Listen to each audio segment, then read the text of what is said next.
अब की बार 400 पार। मोदी सरकार और बीजेपी का ये एक बयानिया था जो इलेक्शन से पहले उन्होंने बनाया।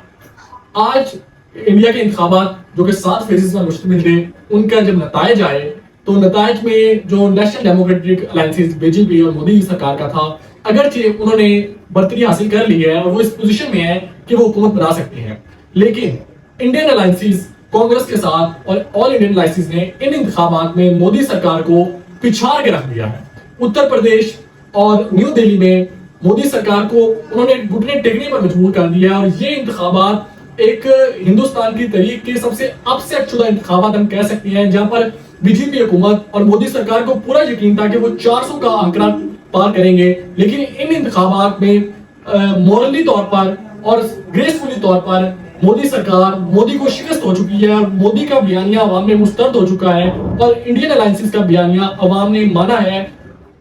बहुत ज्यादा पॉलिटिकल मैनिपुलेशन, इलेक्शन से पहले मीडिया कंट्रोल, मीडिया नैरेटिव,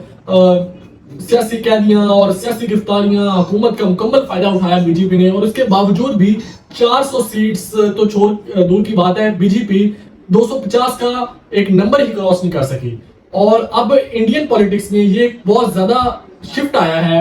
अब अगरचे गवर्नमेंट मोदी की ही बनेगी, लेकिन ये भी एक मखलूत हुकूमत होगी और ये हुकूमत कितनी देर चलेगी इसका हमें किसी को नहीं जानता।